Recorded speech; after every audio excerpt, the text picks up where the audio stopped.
ప్రియమైన విద్యార్థులారా, ఈరోజు 8వ తరగతి తెలుగులో ఉన్న మొదటి పాఠం అమ్మ కోసం అనేటువంటి పాఠాన్ని నేర్చుకుందాం. ముందుగా ఈ పాఠం రాసినటువంటి కవి నన్నయ్య భట్ గురించి తెలుసుకుందాం. ఆది కవి, వాగను శాస్త్రుడని బిరుదులు పొందిన నన్నయ్య 11వ శతాబ్దానికి చెందిన కవి.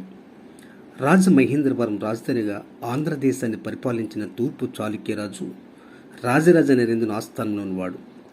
వ్యాసుడు సంస్కృతంలో రచించినటువంటి మహాభారతాన్ని అనుసరించి తెలుగులో రచించిన కవిత్రయములో మొదటివాడు నన్నయ్య.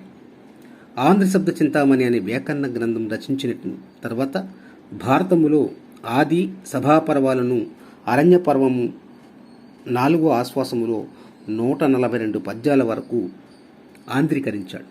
చాముండిక విలాసము, ఇంద్ర విజయము నన్నయ్య ఇతర రచనలు. అక్షరమ్యత, ప్రసన్న కథ, కలితార్థయుక్తి, నానా రుచిరారాధ సూక్తి నిధిత్వము నన్నయ్య కవిత్వం లక్షణాలు. అనుసృజన పద్ధతిలో, శైలిలో తరువాత కవులకు మార్గదర్శకుడయ్యాడు నన్నయ్య. అలాంటి నన్నయ్య గారు రాసినటువంటి ఈ అమ్మ కోసం అనేటువంటి పాఠ్యాంశాన్ని ఒకసారి చూద్దాం.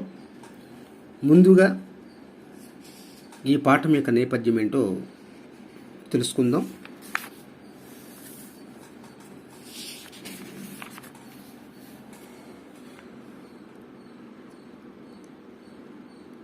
కద్రువ, వినత, కశ్యప ప్రజాపతి భార్యలు. పెద్ద భార్య కద్రువకు కశ్యపును వరం వల్ల 1000 మంది కుమారులు పుట్టారు. వారే కర్కోటాది సర్పాలు. వినతకు అనూరుడు, గరుత్మంతుడు పుట్టారు. అనూరుడు సూర్యుని రథసారథి. వినత పందెములో ఓడిపోయి కద్రువకు దాసి అయింది. తల్లితో పాటు గరుత్మంతుడు కద్రువ కుమారులకు సేవలు చేస్తూ ఉండేవాడు. మహాశక్తివంతమైన గరుత్మంతుడు తమ దాస్యానికి కారణం తెలుసుకోవడానికి తల్లి దగ్గరికి వెళ్ళాడు.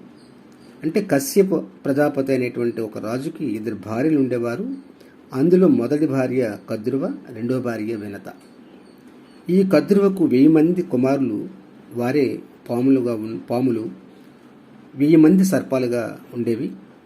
వినతకు 2 కుమారులు, ఒకడు అనూరుడు, 2 గరుత్మంతుడు. అనూరుడు సూర్యుని రథసారథిగా ఉండేవాడు. అయితే ఒక సందర్భంలో వినత పందెములో ఓడిపోయి కద్రువకు దాసి అయింది. తల్లితో పాటు గరుత్మంతుడు కూడా కద్రు కుమారులకు సేవలు చేస్తూ ఉండేవాడు. ఇలా సేవలు చేస్తూ ఉండగా ఒకసారి గరుత్మంతుడు తల్లి దగ్గరికి వెళ్ళి, మహాశక్తివంతుడైన గరుత్మంతుడు తమ దాస్యానికి కారణం తెలుసుకోవడానికి తల్లి దగ్గరికి వెళ్ళాడు. వెళ్ళి ఆమెతో ఇలా అంటున్నాడు: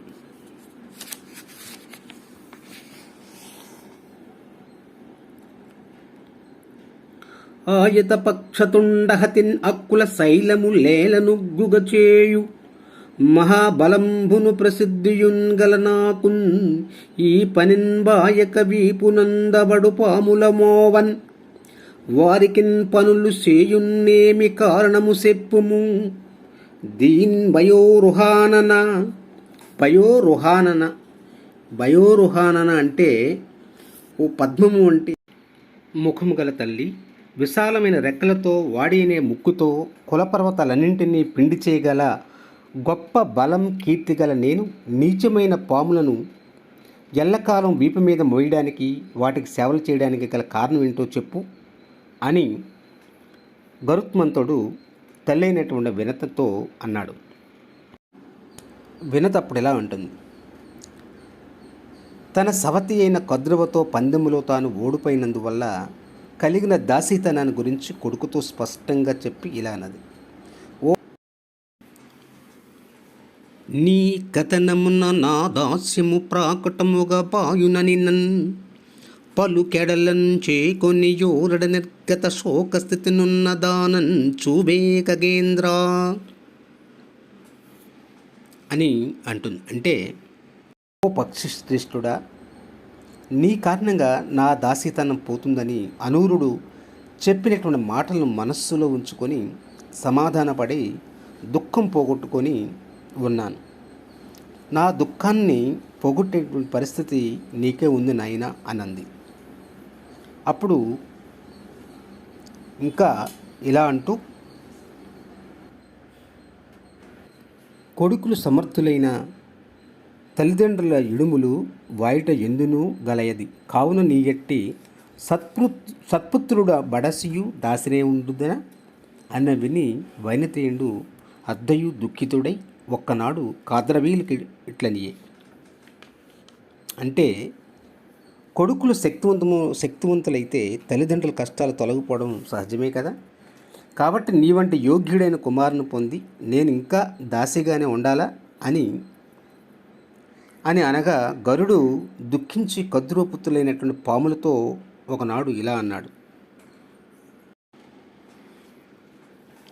మాయీ దాస్యమును వాయు ఉపాయము సేయుండు, నన్ను పనుపముండు ఇష్టం వేయది దానిని తెత్తున్, అజేయుడునై అమర వీరుల చేకొనియనియన్ అని అంటాడు. అంటే నా తల్లికి నాకు దాస్యం పోవడానికి ఒక ఆలోచన చేయండి, దీనికోసం మీకు ఇష్టమైనది ఏదో ఆజ్ఞాపించండి, దేవతా శ్రేష్ఠులను లోబర్చుకోనైనా దాన్ని సాధిస్తాను అని గరుత్మంతుడు కద్రు కుమారులైనటువంటి సర్పాలతో అంటాడు. అంటే తనకు తన తల్లికి దాస్యం పోవడానికి ఏం చేయాలో చెప్పనని చెప్పి అడుగుతాడు. అప్పుడు ఆ పాములు ఏమన్నాయంటే, అమిత పరాక్రమంబును రయంబును లావును గల్గు కేచరోత్తముడవు నీవు, నీదైన దాస్యము వాపుకొనంగ నీకు చిత్తము కలదేని, భూరి భుజ దర్పము శక్తియు నేర్పడంగా మాకు అమృతము తెచ్చుయిమ్ము అనినన్ ఆ విహగేంద్రుడు సంతసంభునన్ అని ఆ సర్పాలు గరుత్మంతుడితో అంటాయి. అంటే నీవు అంతులేని విక్రమాన్ని, వేగాన్ని, బలాన్ని కలిగిన పక్షి శ్రేష్ఠుడివి. నీకు దాస్యము పోగొట్టుకోవాలనే కోరిక ఉంటే భుజబలము సామర్థ్యము తెలిసేలా మాకు అమృతాన్ని తెచ్చివు అని ఆ సర్పాలు గరుత్మంతుడితో అంటాయి. అప్పుడు గరుత్మంతుడు ఇలా అంటాడు. అట్ల చేయుదును అమృతంబు తెచ్చి మీకిచ్చి, ఏను తల్లియు దాస్యంబు వలన విముక్తుల మగువారమని నొడివి, తద్వృత్తాంతమంతయు తల్లికి చెప్పి అమృత హరణార్థము బరెగెదనని మ్రొక్కి, తల్లి దీవెనులు గైకొని గమనోన్ముకుండై.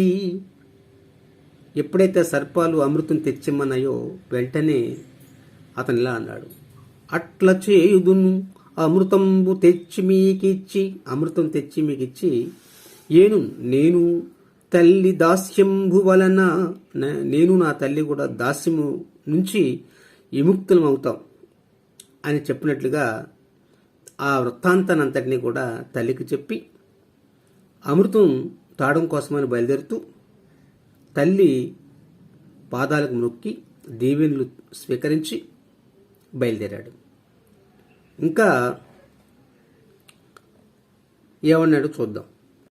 వెతతోల్కాస నిపుంజ ముక్కయనంగా విన్వీధి విక్షిప్తం పక్షతి వాతహత దూలి, తోల శకలాకరంబులై వారుద ప్రతుతుల్ సాల్పడినల్గడం చెదరగా, బారెన్ మనోవేగుడై పతకేంద్రుడమృతాంతికంబునన్ తత్పాలున్ భయం వందగన్.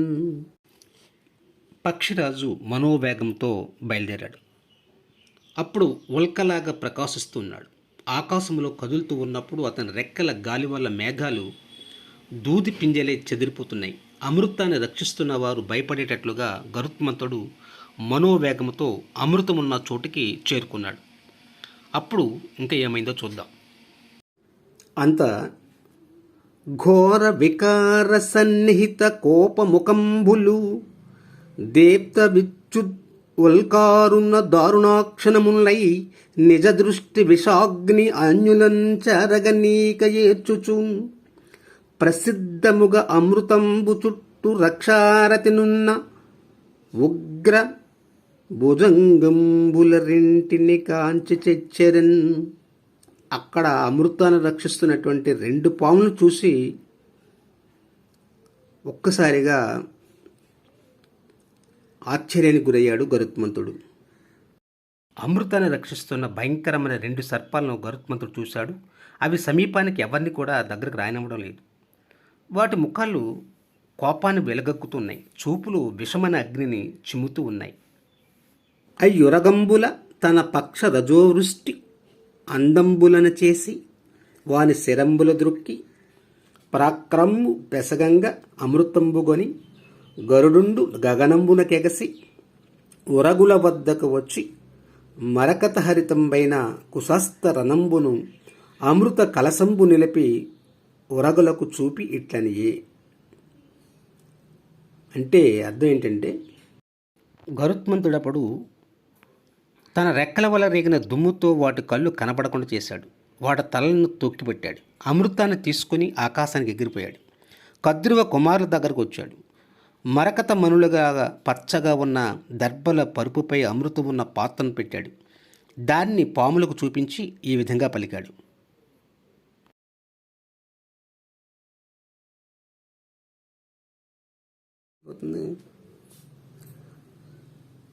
అనిమిషనాద సుగుప్తమైన అమృతము తెచ్చి మీకు నిశ్చితిన్ అసమజ్జనని దాస్యము వాసెను దినకర పవనాగ్ని తుహిన దీప్తుల కరిగన్ అంటాడు. అంటే దేవేంద్రుడు రక్షణలో ఉన్న అమృతాన్ని తెచ్చి మీకు ఇచ్చాను. దీనికి సూర్యుడు, గాలి, అగ్ని, చంద్రుడు సాక్షులు.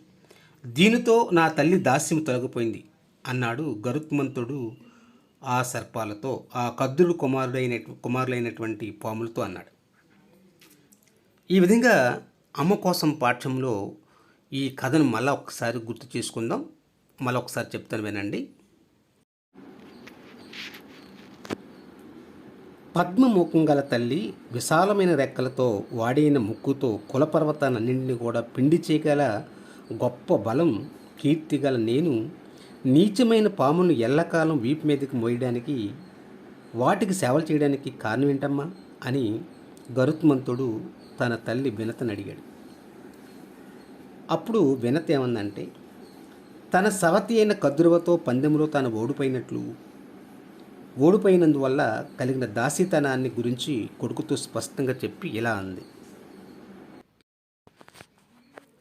ఓ పక్షి శ్రేష్ఠుడా, నీ కారణంగా నా దాసీతనం పోతుందని అనూరుడు చెప్పిన మాటలను మనస్సులో ఉంచుకొని సమాధానపడి దుఃఖం పోగొట్టుకుని ఉన్నాను. కొడుకులు శక్తిమంతులైతే తల్లిదండ్రుల కష్టాలు తొలగిపోవడం సహజమే. కాబట్టి నీ వంటి యోగ్యుడైన కుమారుని పొంది నేను ఇంకా దాసిగానే ఉండాలా అని వినతనగా గరుడు దుఃఖించి కద్రువ పుత్రులైనటువంటి పాములతో ఇలా అంటాడు. నా తల్లికి దాస్యం పోవడానికి ఆలోచన చేయండి.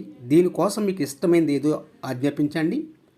దేవతా సృష్టిలను లోబర్చుకునైనా దాన్ని సాధిస్తానని ఆ సర్పాలతో, కద్రువ కుమారులైనటువంటి పాములతో అంటాడు.